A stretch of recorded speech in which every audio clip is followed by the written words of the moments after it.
आउज़ुबिल्लाहिमिनश्शैतानिर्रजीम बिस्मिल्लाहिर्रहमानिर्रहीम। Royal TV की तरफ से अस्सलाम वालेकुम। रॉयल टीवी एक दफ़ा फिर आपकी खिदमत में हाज़िर है। आज की वीडियो में हम एक बहुत ही अहम ख़बर आपके साथ शेयर करेंगे। राम मंदिर की तामीर अयोध्या में हुआ चाहती है। हिंदुओं का हिंदू राष्ट्र बनाने का ख्वाब आहिस्ता आहिस्ता अब इंडिया में पूरा होता हुआ नज़र आ रहा है। 5 अगस्त को भूमि पूजन की जाएगी राम मंदिर की, जिसके बाद जो है इस राम मंदिर की तामीर का आगाज़ कर दिया जाएगा, इसकी तामीर शुरू हो जाएगी। आप लोगों से गुजारिश है कि हमारी वीडियो को आज पूरा देखें। इसमें ग़ज़वा हिंद के हवाले से भी कुछ हम बात करेंगे और हज़रत इमाम मेहदी का इन तमाम साइंस से, इन तमाम अलामात से क्या ताल्लुक़ है उसको भी बताएंगे। आप लोगों से गुजारिश है कि हमारे चैनल को सब्सक्राइब करने के साथ साथ बेल आइकन को भी हिट करें ताकि आप लोगों को हमारी नोटिफिकेशंस के मुतालिक जो है मुख्तलिफ नोटिफिकेशंस मिल सकें। अब आज बात करेंगे हम भूमि पूजन की, जो राम मंदिर के लिए शुरू हुआ चाहती है। 5 अगस्त को राम मंदिर की तामीर के लिए संग बुनियाद भी रखा जाएगा इसी दिन। ये तस्वीर हम आपके साथ शेयर करते हैं। ये प्रपोज मॉडल है राम मंदिर का। आप लोगों को याद होगा कि 90 की दिहाई में बाबरी मस्जिद को गिराकर अब यहाँ राम मंदिर तामीर किया जाता है। मुसलमानों के मुंह पर कालक मल दी गई है इंडिया में और उनको एक छोटी सी ज़मीन दे दी गई है धनीपुर की मस्जिद में। आज जो लोग सेक्युलरिज्म का हिंदुस्तान के कहा करते थे, मैं समझता हूँ अब सेक्युलर जो इंडिया है, हिंदुस्तान है, वो दफन हो चुका है। एक नया हिंदुस्तान जन्म ले रहा है जहाँ पर अब सिर्फ़ और सिर्फ हिंदू लोगों की बात होगी और जो लोग होंगे उनकी आवाज़ को दबा दिया जाएगा। ये अलामात जो हैं आहिस्ता आहिस्ता हमें हज़रत इमाम मेहदी अलैहिस्सलाम की आमद का भी एक ख़बर देते हुए नज़र आएंगी। आइए हम उस सिलसिले में बात भी करेंगे आज की वीडियो में। पहले हम थोड़ी सी इस खबर के मुतालिक बात करें। 200 लोगों के बुलाया गया है, बड़े बड़े सेलिब्रिटीज़ जो हैं वो इस तकरीब में शिरकत करेंगे। साथ ही साथ एक टाइम कैप्सूल के मुतालिक भी बात हो रही है। टाइम कैप्सूल यहाँ पर एक दफन किया जाएगा जहाँ पर दस्तावेज़ात और इस राम मंदिर के इतिहास के मुतालिक भी कुछ मालूमात जो हैं वो दफन की जाएंगी और कहा जा रहा है ये तकरीबन 5000 बरस के लिए ये इसको दफन किया गया है। अल्लाह आलम भी सवाल देखते हैं कि कहाँ तक पहुँचता है इंडिया, उस वक्त तक मौजूद होगा भी या नहीं, ये तो अल्लाह ही बेहतर जानते हैं। लेकिन बहरहाल कहने का मकसद ये है कि अब आहिस्ता आहिस्ता हम एक बड़े क्लैश की तरफ बढ़ रहे हैं। इससे यकीनी तौर पर हिंदू मुस्लिम डिवाइड में मज़ीद इजाफा होगा जो पहले ही नज़र आ रहा है। हमारे लिए तो ये एक बहुत बड़ी ख़बर है क्योंकि हम ये बात जानते हैं कि इस जगह पर बाबरी मस्जिद को शहीद करके ये मंदिर बनाया जा रहा है। बाबरी मस्जिद एक तारीख़ी मस्जिद थी जिसको कायम किया गया और अब ख़दशा ये पैदा होता चला जा रहा है कि कहीं मस्जिद अक्सा की बारी तो नहीं आ रही। खाक में बदैन, अल्लाह करे कि ऐसा ना हो। बहरहाल कहने का मकसद ये है कि हम हिंदुस्तान में और पाकिस्तान में मुसलमान इंतशार का शिकार नज़र आते हैं। हमें पाकिस्तान में भी बेतहाशा इंतशार नज़र आ रहा है। इस सिलसिले में शाह वलीउल्लाह की जो तालीमात हैं उसके मुतालिक ज़रूर बात करेंगे आज की वीडियो में, उसके मुतालिक बताएंगे और यहाँ पर उनकी जो तालीमात हैं और उनके कुछ ख्वाब हैं उनकी भी अहमियत बढ़ जाती है। पहले हम ग़ज़वा हिंद के हवाले से कुछ बात करेंगे। सुनन निसाई की किताबुल जिहाद में ये अहादीस मौजूद हैं। 3 अहादीस बड़ी अहम हैं, इसको पढ़ते हैं ताकि आपको अंदाज़ा हो कि इससे हज़रत इमाम मेहदी अलैहिस्सलाम की आमद का क्या ताल्लुक़ है ग़ज़वा हिंद से। हज़रत अबू हुरैरा रज़ी अल्लाह ताला अन्हु बयान करते हैं कि नबी अकरम सल्लल्लाहु अलैहि वसल्लम ने हमारे साथ ग़ज़वा हिंद का वादा किया था, अगर मैंने इसे पा लिया तो मैं अपनी जान और माल के हमरा इसमें शरीक होऊंगा। अगर मैं शहीद हो गया तो मैं बेहतरीन शहीद शुमार होऊंगा। अगर मैं वापस आ गया तो मैं वो अबू हुरैरा होऊंगा जिसे जहन्नुम से आज़ाद कर दिया गया हो। यानी ग़ज़वा हिंद में शरीक होने वाले लोग या तो बेहतरीन शहीद होंगे या अगर वो ज़िंदा वापस आ गए तो जहन्नुम से आज़ाद शुमार होंगे। अब कहा यह जाता है कि ये ग़ज़वा हिंद हो चुका है। शायद ये मोहम्मद बिन कासिम की क़यादत में जो सिंध पर हमला हुआ था वहाँ उसके मुतालिक बहुत सारे लोग ये बात करते हैं, लेकिन हमारी जो जितनी भी रिसर्च है उसके हवाले से ये बात साबित नहीं होती। आइए एक हदीस पढ़ें जो बहुत ही अहम है, फिर हम दूसरी भी हदीस सुनाएंगे। हदीस नंबर 3175, ये सुनन निसाई में आप देख सकते हैं, इसको पढ़ सकते हैं किताबुल जहाद में। नबी अकरम सल्लल्लाहु अलैहि वसल्लम के आज़ाद करदा गुलाम हज़रत सुबान रज़ी अल्लाह ताला अन्हु बयान करते हैं कि नबी अकरम सल्लल्लाहु अलैहि वसल्लम ने यह बात इरशाद फरमाई है, मेरी उम्मत के दो ग्रोह ऐसे हैं जिन्हें अल्लाह ताला ने जहन्नुम से महफूज रखा है। एक वो ग्रोह है जो हिंद के साथ जंग करेगा, और एक वो ग्रोह जो हज़रत ईसा बिन मरियम अलैहिस्सलाम का साथ देगा। अब यहाँ पर अब बात की गई है, आप देख सकते हैं, इस अगर हम थोड़ा सा इसको बड़ा करके दिखाएं तो यहाँ पर जो लफ्ज़ इस्तेमाल किया है, काला काला रसूलुल्लाह सल्लल्लाहु अलैहि वसल्लम असाबतान मिन उम्मती अहराज़हुमुल्लाहु मिनन्नार इसाबतुन तग़ज़ुल हिंद व इसाबतु तकूनु मा ईसा इब्न मरियम अलैहिस्सलाम। यहाँ पर इसाबतान की बात की गई है। इसाबतान दर हकीकत हलकों के जोड़े को कहते हैं, यहाँ पर हलकों का जोड़ा इस्तेमाल किया गया। इससे साफ ये बात जाहिर होती है कि एक हल्का जो होगा इसाबतु वो तग़ज़ुल हिंद यानी ग़ज़वा हिंद में शिरकत करेगा, और दूसरा जो होगा वो हज़रत ईसा अलैहिस्सलाम के साथ जंगों में शिरकत कर रहा होगा। यकीनी तौर पर हमें यह बात महसूस होती है कि एक जो है वो दज्जाल के ख़िलाफ़ ग्रोह लड़ा होगा, और दूसरा उसी वक्त जो है वो ग़ज़वा हिंद में मसरूफ़ होगा। और हम ये बात जानते हैं कि हज़रत ईसा और हज़रत इमाम मेहदी अलैहिस्सलाम की क़यादत में जो जंगें हो रही होंगी वो लाज़मी तौर पर जो है वो एक बड़ी जंगों का स्पैन होगा, और इसमें ये एक ग़ज़वा हिंद भी एक बुनियादी तौर पर उसी के पार्ट का एक हिस्सा है। अब थोड़ी सी बात करेंगे हज़रत किताबुल फितन से, यह है कि अहादीस हम पहले भी पढ़ चुके हैं, दोबारा पढ़ के सुनाएंगे। काब अहबार से रिवायत है कि बैतुल मुक़द्दस का खलीफा हिंदुस्तान की तरफ एक फ़ौज भेजेगा। ये लश्कर हिंदुस्तान फ़तह करके इसे रोन डालेगा और वहाँ के सारे ख़जाने ले लेगा। इस ख़जाने को खलीफा बैतुल मुक़द्दस के लिए मखसूस कर देगा।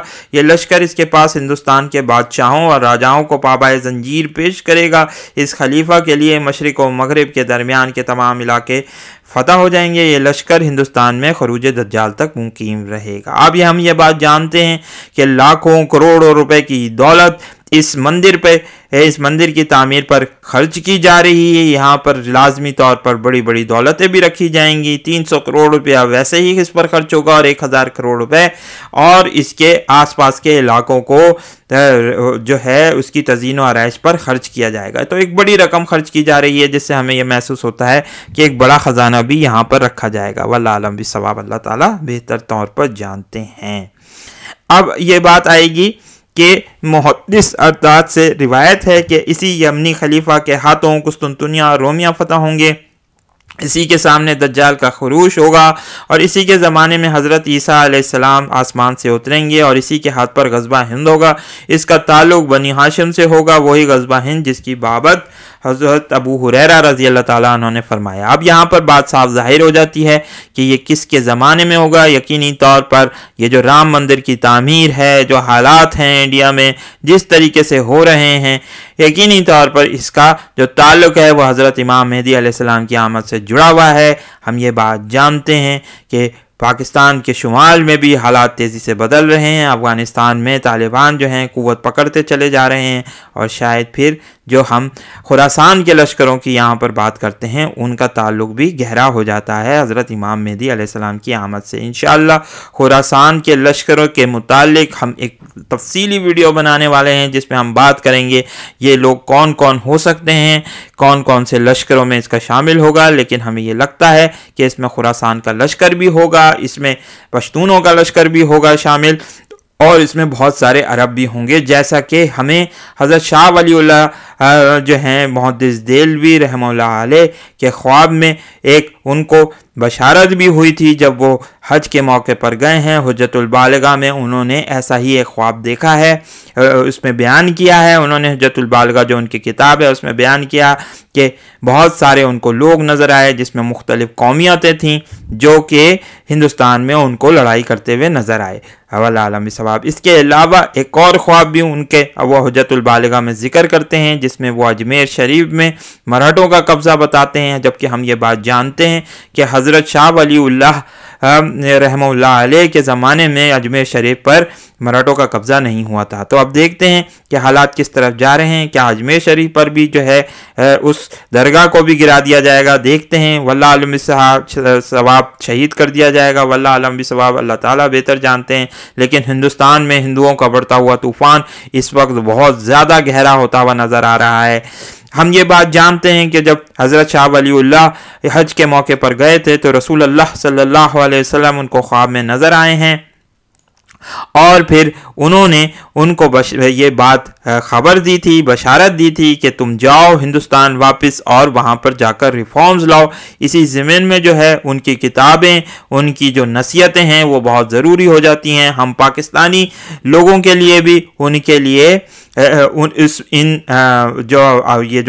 उनकी किताबें हैं, उनकी नसीहतें हैं, उनमें एक बहुत बड़ी जो राह हिदायत मौजूद है। अगर हम चाहें तो उसको पढ़ सकते हैं। हम ये बात जानते हैं कि पाकिस्तानी हुकूमत इस वक्त उसके हाथ पांव बंधे हुए हैं, वो किसी भी सूरत जो है इंडिया से एहतजाज करने की मुतहम्मिल नहीं होती। आप देख सकते हैं कि अब फिर मुजरिमाना खामोशी है। लद्दाख के मामले पर भी आप पाकिस्तानी हुकूमत को देख चुके हैं कि उसका रवैया क्या रहा है। अब जबकि राम मंदिर की तामीर आ रही है तो इस ज़मीन में भी जो है एक मामूली सा एहतजाज करके चुप हो जाएगी गवर्नमेंट। और हमें ये उम्मीद नहीं है कि हम ये बात यहाँ पर वाज़े करना चाहते हैं कि ग़ज़वा हिंद में पाकिस्तानी हुकूमत का किरदार हमें कुछ नज़र नहीं आता। वल्लाह आलम बिस्सवाब, देखते हैं कि अल्लाह ताला हमें किस तरफ लेके जाते हैं। आइए हम बात करते हैं हज़रत शाह वलीउल्लाह के इस बयान की जो उन्होंने जो अपने इस नादिर मकतूबात में ज़िक्र किया है ताकि बयान हो। इसके अलावा हम ये बात जानते भी हैं कि उन्होंने काफ़ी सारी किताबें भी लिखी। उन्होंने मुस्लिम सोसाइटी के और सल्तनत मुगलिया के ज़वाल के असबाब के मुतालिक भी एक किताब लिखी। आइए वो देखते हैं कि उस किताब में आपने जिस मकतूब का जिक्र किया है वो क्या लिखते हैं। शाह साहब रहमतुल्लाह अलैह ने मुस्लिम सोसाइटी और सल्तनत मुगलिया के ज़वाल व इन्हतात के असबाब अलहदा मुतय्यन किए थे। इनकी तसानीफ़ का अगर बगौर मुताला किया जाए तो इन दोनों के मुतालिक इनके ख्यालात का पता चल सकता है। मुस्लिम सोसाइटी के ज़वाल का सबब इनके ख्याल में मजहबी शायर से बेइतनाई और अलूम दीनिया से बेताल्लुकी थी। सल्तनत मुगलिया के ज़वाल का सबब उन्होंने इक्तसादी इन्हतात को करार दिया था। इसी के बाइस तमाम सियासी इंतशार और बदनज़मियाँ पैदा हुई थी। हम ये बात जानते हैं कि पाकिस्तान की इकॉनमी भी इस वक्त रॉक बॉटम हो चुकी है, ख़त्म हो चुकी है। इक्तसादी इन्हतात हमारे यहाँ भी नज़र आ रहा है जो काफ़ी हद तक इस वक्त जो है वो मुग़ल हुकूमत से मुमासलत रखता है। फरमाते हैं कि जो सोसाइटी में इक्तसादी तवाज़ुन ना हो इस तरह के रोग पैदा हो जाते हैं। ना वहाँ अदल व इंसाफ कायम हो सकता है और ना मजहबी अपना अच्छा सर डाल सकता है। उन्होंने मुस्लिम सोसाइटी के हर तबके से खिताब करके इसकी बेहरारवी पर इसको मुतनब्बे किया। तफहीमात का वो सिलसिला जो ख़ास तौर पर मुताले के काबिल है, जिसमें उन्होंने मुस्लिम सोसाइटी के एक गिरोह को नाम बनाम मुखातिब किया है और इसके नकाइज बयान किए हैं। जहाँ तक माशी खराबियों का ताल्लुक है, इसमें तकरीबन हर तबके को यकसां गिरफ्तार पाया है। आज हम देख सकते हैं कि पाकिस्तान में भी हर तबका जो है वो माशी खराबियों में मुलव्विस है, अखलाकी खराबियों में मुलव्विस है। अमीरों से खिताब करते हैं, ए अमीरों देखो, क्या तुम खुदा से नहीं डरते? दुनिया की फ़ानी लज्जतों में तुम डूबे जा रहे हो। जिन लोगों की निगरानी तुम्हारे सुपुर्द हुई है उनको तुमने छोड़ दिया है ताकि इनमें बास को खाते और निगलते रहें। सब हमारी सारी जहनी कुव्वतें इस पर सर्फ हो रही हैं कि लजीज खानों की किस्में पकवाते रहे और नर्म गुदाज जिस्म वाली औरतों से लुत्फ उठाते रहो। अच्छे कपड़ों और ऊंचे मकानात के सिवा तुम्हारी तवज्जो किसी और तरफ मुनातिफ नहीं होती। सिपाहियों के कहते हैं, तुम एतदाल की राह अपने खर्च में इख्तियार करो और महज इतनी रोज़ी पर कनात करने के लिए आमादा हो जाओ जो आसानी तुम्हें उखरवी ज़िंदगी के नताइज तक पहुंचा दे। देखो, अपनी खर्च को अपनी आमदनी से कम रखो, फिर जो बच जाया करे इससे मुसाफिरों की और मिस्कीनों की मदद किया करो और कुछ इत्तफाकी मसाइब और ज़रूरतों के लिए पसमानदा भी किया करो। क्या आप लोगों को नहीं लगता कि ये बिल्कुल हमारे पाकिस्तान के हालात पर आज ये बातें जो हैं वो पूरी उतरती हैं, जबकि हम ये बात जानते हैं कि हमारे उमरा, हमारी इस्टेब्लिशमेंट जिस तरीके से खर्चियों में मुलव्वस है, जिन उकरबा परवरियों में वो मुलव्वस है, जिस करप्शन पे मुलव्वस है, होश रुबा जो इनका शफात हमारे सामने नज़र आते हैं, जिससे हमारी मुल्क की जो इकनॉमिक कंडीशन है, जो इक्तसादी हालत है, वो तबाह बर्बाद हो चुकी है। बहरहाल इस सिलसिले में जो है फिर हमें शाह वलीउल्लाह साहिब की जो नसीहतें हैं उनको ज़रूर जो है वो शामिल हाल रखना चाहिए। अब हम आखिर में हम बात करेंगे एक और हमारे सूफ़ी बुज़ुर्ग गुज़रे हैं 13वीं सदी ईस्वी में, जिनका नाम है शाह नेमतुल्लाह वली। बहुत बड़े शख्सियत, उन्होंने एक ज़माने में ये पेशन गोई की है कि बिजनौर के मुकाम पर ज़बरदस्त लड़ाई होगी। बिजनौर का मुकाम हम जैसा कि आप जानते हैं कि बिजनौर दरियाए गंगा और दरिया जमुना के जो दोआबा का इलाका है उसके दरमियान ये पाया जाता है। बड़ी ज़रखेज़ ज़मीन है, हिंदुस्तान का बहुत ज़बरदस्त इलाका। हमें यह फ़ख्र भी हासिल है कि हमारी फैमिली का ताल्लुक़ बिजनौर से ही है। बहुत ही ज़बरदस्त इलाका, ज़रखेज़ इलाका, इसलिए हम ये बात कह सकते हैं। उनकी किताबों में भी, हज़रत शाह नेमतुल्लाह वली की किताबों में ये बात मौजूद है कि ग़ज़वा हिंद के मौके पर शदीद लड़ाई होगी यहाँ पर और बहुत खून बहेगा। अगर आप चाहें तो उनकी किताबों को पढ़ सकते हैं और इससे इस्तेफ़ादा कर सकते हैं। इस वीडियो को लाइक कीजिए, शेयर कीजिए, दोस्तों के साथ डिस्कस कीजिए। बहुत बहुत शुक्रिया। अस्सलाम वालेकुम और अल्लाह हाफ़िज़।